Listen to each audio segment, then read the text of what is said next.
Hey, what's going on, guys? Welcome back to today's video. For you guys, today's video is a little bit different. It is not a gameplay video. It's actually going to be more of an informational video geared towards the new players within Smite coming into the community.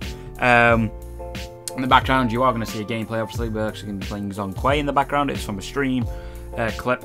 So, yeah.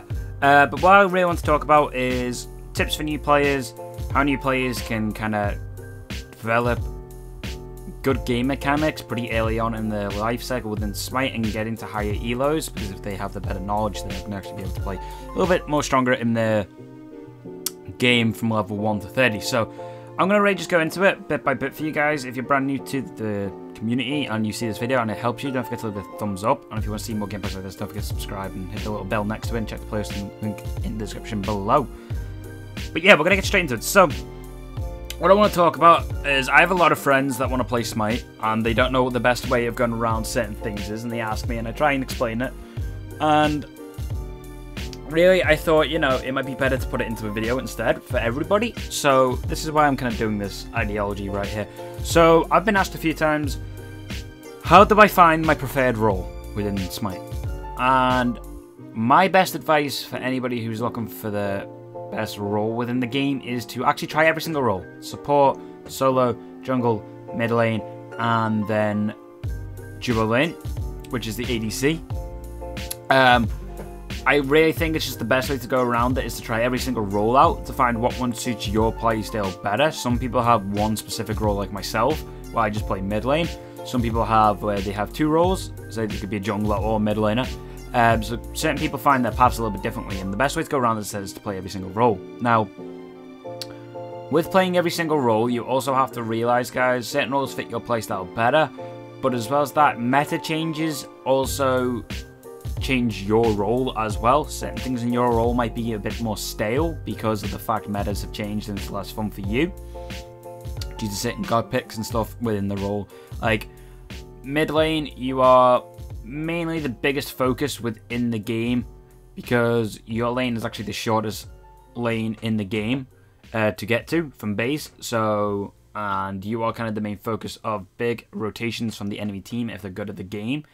And basically at some point you are going to be constantly ganked, just because mid lane, if you wipe out the mid lane early game, you easily have big push on the team, which causes a bit of a problem. So like if we take solo lane for example, in solo lane, you tend to just farm constantly and get the odd kill when you can extend.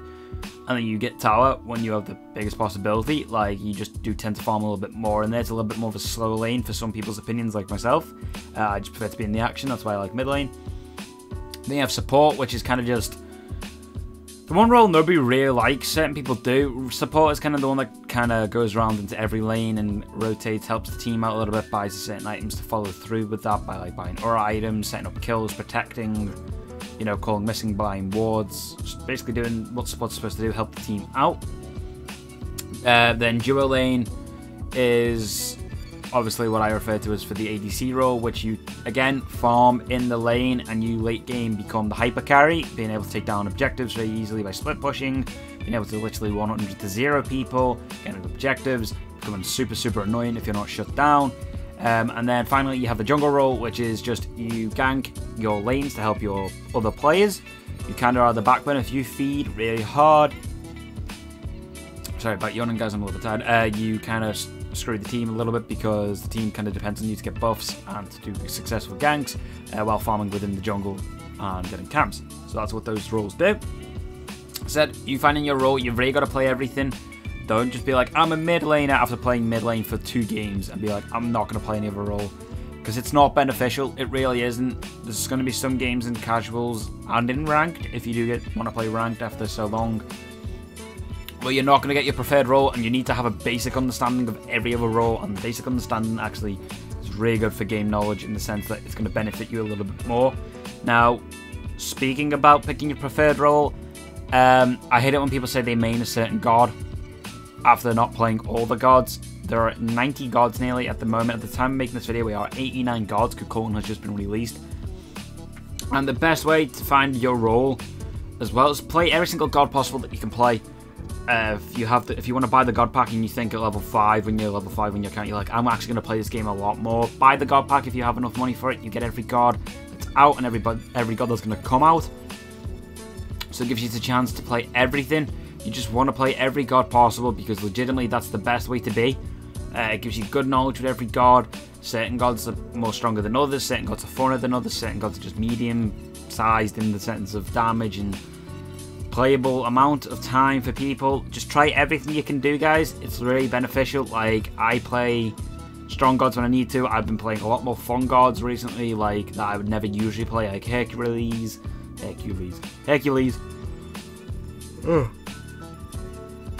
Sorry guys, Bastet. I've been playing gods that, like Sun Wukong in the mid lane. Don't be doing that, by the way, guys, unless you really been playing the game for a long time. I've been playing it since it came out, so I kind of know how the mid lane works really well now. I've just been playing really fun gods that I wouldn't normally play, and it's really spiced up the game a bit for me, because you will get bored if you are playing the same OP gods over and over and over. You're playing just one god. If you want to get rank 10, that's fine, but if you're going to just play and that's the only god you ever play, you will get bored of the game. It will get stale, and that's why I just got to recommend doing that as well. For new people playing the game, though, picking gods is a little bit different in the sense of there's some gods that are good for beginner players that can get you from level 1 to 30 on your account. Sorry guys about yawning. I don't know why I'm yawning. I've been fine until I started making this video. I'm actually going to call out a few gods that might be beneficial for some of the new players. And this might be annoying some people, but I know, like, I'm just trying to give a little bit of tips and tricks here, so you're going to bear with me. So, these gods aren't necessarily seen on high levels of play in the SPL, which is the Smite Pro League if you're brand new to the game. A bit like Call of Duty. If you play Call of Duty, you know they have competitive COD teams and tournaments. These gods aren't necessarily seen within the SPL, but they are all ranked, but they are used in casuals because they're in the low tiers of Conquest. Some of them in the B region and the B plus region, so yeah, just bear that in mind. These should, though, realistically get you through from level 1 to 30 on your account, and when you hit level 30, you will realise that, yeah, some of these gods aren't the best, so just keep that in mind as well once you get there. So these ones could include for mages Anubis, Ra, Kukulkan, Zeus, which is all good. Anubis has high damage from his ult. He is a one-shot ult kind of god. Ra is the same. Zeus is just really easy to pick up on his kit. His kit just revolves around detonating, hitting charges on the enemies. Anubis just really has good sustain, good pressure. Doesn't have very much movability, though. You got to remember that. He only works with certain team comps. Ra's the same. Good heal, good ult. His ult is a one-shot ult. Again, if you can hit it correctly, he can be scary to play against. He has good heal, good push, that kind of thing. Kukulkan, the same. You just hit to hit your 3. Really good wave clear. Has a decent enough escape. Now, again, his ult's a one-hit ult because of his... if you can hit it. Next, for the likes of Hunters. Hunters a little bit weird in my opinion. We have Neith, who has really easy enough to hit ability-based damage. She has a heal in her kit. She has an across-the-map stun with her ult. Next, you could say for like Artemis is pretty easy to play as well for a Hunter, because she has a stun, she has a steroid in her kit, she has good poke, she has crit built in. They're really just easy Hunters. As for solo laners, you have Hercules and Chalk. Chalk's got good heal. He might not be played on high levels of SPL. He has good heal though, good bully potential early game. He has a slowness kit. Herc's the same. We do see Herc now in high, being played a little bit more. Not really in high levels of SPL, but we see him played in like duel. Again, got a heal, got a stun, got a really good ult, got a good knock up. He's really just a good god if you know how to play him. He's easy enough to pick up on his kit if you practice a little bit. This one next god's going to probably annoy a few people, and I apologise for saying this. This is just going to probably shoot me in the foot right now. Loki's next. Loki has his kit revolves around single target based enemies, which makes it easier for him to do. It makes it easier for him to hit things. Again, his kit's really easy to pick up. You actually have to hit them from behind. Not hard god to play. You can play him in solo lane. He's not a jungle anymore. He's a solo laner, so it's just really easy for him to do that.